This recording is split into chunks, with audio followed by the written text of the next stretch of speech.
कहानी सन 1996 की है। रमेश उस समय करीब 18 साल का होगा और स्कूल खत्म करके कॉलेज में आने वाला था। उस जमाने में कॉलेज भी कम हुआ करते थे, लेकिन रमेश जिस शहर में रहता था वहाँ कॉलेज था। उस समय जातिवाद बहुत चलता था, लेकिन रमेश इन सबको नहीं मानता था, इसलिए उसने अभी तक शादी नहीं की।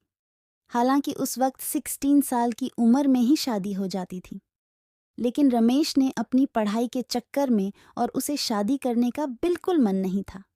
उसने अपने घर में शादी के लिए मन कर दिया था कि मुझे शादी नहीं करनी है, और फिर मिली उसे हानिया। हानिया मुसलमान थी और पढ़ने के लिए अपने नाना नानी के घर आई थी। रमेश का घर हानिया के नाना नानी के घर के ठीक सामने ही था। वैसे तो उस वक्त लड़कियों को ज्यादा पढ़ाते नहीं थे, लेकिन हानिया पढ़ना चाहती थी, इसलिए वो अपने नाना नानी के पास आ गई। और जिस कॉलेज में रमेश ने एडमिशन लिया, उसी कॉलेज में हानिया ने एडमिशन लिया। दोनों सैम कोर्स कर रहे थे और एक दिन दोनों की मुलाकात क्लासरूम में हुई। अभी तक रमेश ने हानिया को देखा नहीं था, क्योंकि हानिया बुरखे में थी, लेकिन आगे से एक आवाज रमेश को सुनाई दी। सर, हमें ये समझ नहीं, क्या आप दोबारा बताएंगे? रमेश ने हानिया को देख तो नहीं पाया, लेकिन उसकी आवाज उसे इतनी पसंद आई कि उसे हानिया को देखने का मन करने लगा। वो पीछे बैठा, बार बार हानिया को देख रहा कि किसी तरह उसे उसका चेहरा दिखे, लेकिन बुरखे से हानिया का चेहरा नहीं दिखा। कुछ देर बाद रमेश ने हानिया को घर जाते देखा, और इस बार उसने उसकी आंखें देखी। उसे हानिया सा प्यार होने लगा था। रमेश उसका चेहरा देखने के लिए बेहद उत्सुक होने लगा था। रमेश रोज कॉलेज में हानिया को देखने की कोशिश करता, लेकिन देख नहीं पाया। फिर एक दिन रमेश अपने ही घर की छत पर किताब लेकर पढ़ रहा था। उसकी नज़र सामने वाली छत पर पड़ी कोई लड़की कपड़े सुखा रही होती है। अचानक से लड़की घूमती है और रमेश की तरफ देखती है। रमेश को उसकी आंखें जानी पहचानी सी लगी, और रमेश हानिया को देखता ही रह गया। और फिर हानिया रमेश को देखकर नीचे चली गई। रमेश का दिल कह रहा था कि ये वही लड़की है जिसका चेहरा देखने के लिए वो कितने दिन से उत्सुक था। रमेश हाल ही सामने हानिया के नाना नानी के घर जाता है। रमेश को हानिया के नाना नानी अपने पोते जैसा ही मानते थे, और रमेश उन्हें अपने दादा दादी जैसा कोई भी मुसीबत होती, रमेश उनकी मदद करता, क्योंकि उनके बच्चे उनसे अलग रहते थे। जैसे ही रमेश गया और दादी के गले लगते हुए बोला, बहुत भूख लगी है, दादी जल्दी कुछ खाने को दे दो। दादी हंसते हुए बोली, आ गया, शैतान चल, दादाजी के पास बैठ में खाना लेकर आ रही। हानिया उसे चुपके नजर से देख रही कि इसे नानी इतने प्यार से बात क्यों कर रही। दादाजी अखबार पढ़ रहे थे। रमेश उनके पास बैठा उनसे बात कर रहा था। तभी हानिया आती है और रमेश उसे देखता ही रह जाता है। दादाजी कहते हैं, ये हानिया है, हमारी बेटी की बेटी। और हानिया, ये रमेश हमारा बच्चा बहुत ध्यान रखता है, हमारा। रमेश हानिया को देखकर खुश हो जाता है और उसके होश उड़ जाते हैं। तभी दादी उसे खाना खाने को कहती है। रमेश कहता है, हानिया तो हमारे कॉलेज में मेरी ही क्लास में पढ़ाती है दादी। दादाजी कहते हैं, अरे ये तो और भी अच्छी बात है, हानिया को साथ लेकर जाया करो कॉलेज। रमेश ठीक है कहकर चला जाता है। अगले दिन सुबह हानिया के साथ रमेश कॉलेज जा रहा था। तब रमेश ने हानिया से बात करने की कोशिश की, लेकिन हानिया ने ज्यादा बात नहीं की। लेकिन रोज साथ में कॉलेज जाना, धीरे धीरे दोनों की अच्छी दोस्ती हो गई थी और दोनों खुल के एक दूसरे से बात लगे थे। पहले की तरह हानिया चुप नहीं रहती।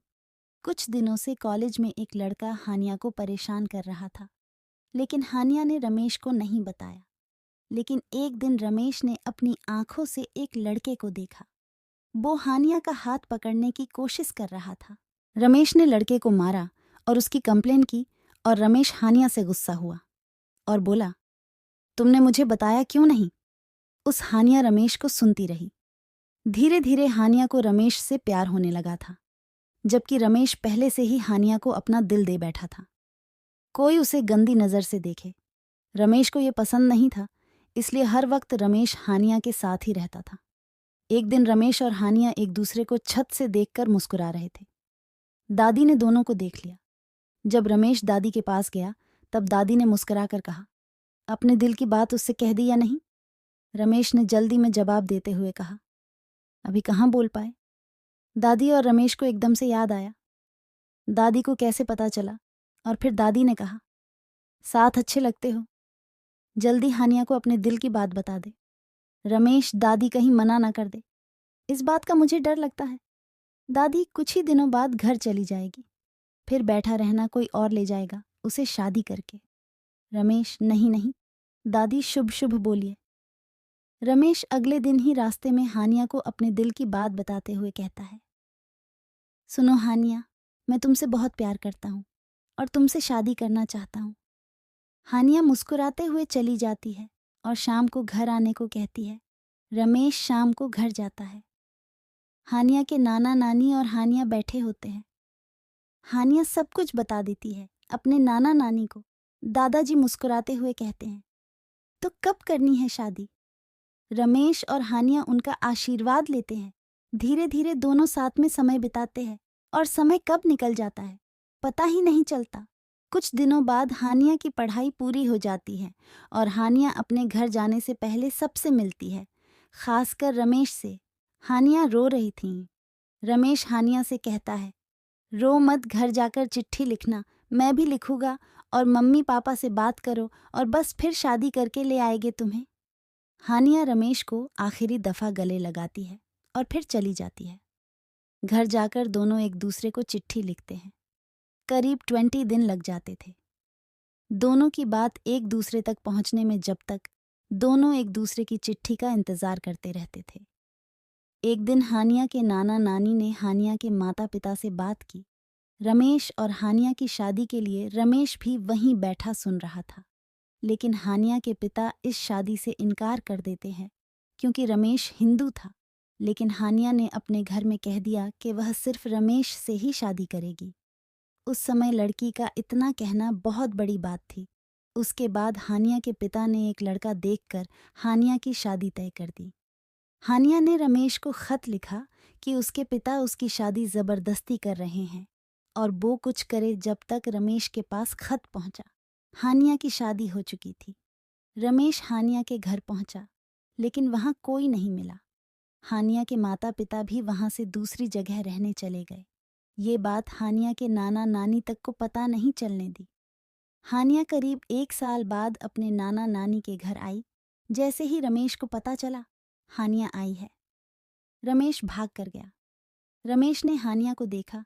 हानिया नजरें चुकाए खड़ी थी।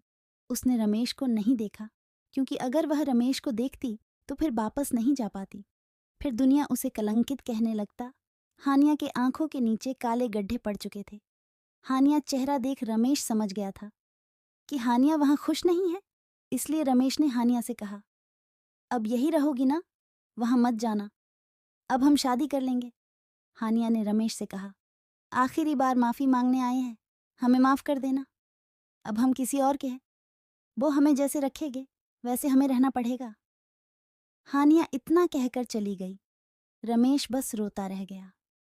हानिया सारे जुल्म सहती रही, बिना कुछ बोले, और रमेश की मोहब्बत अपने दिल में दबाए बैठी रही।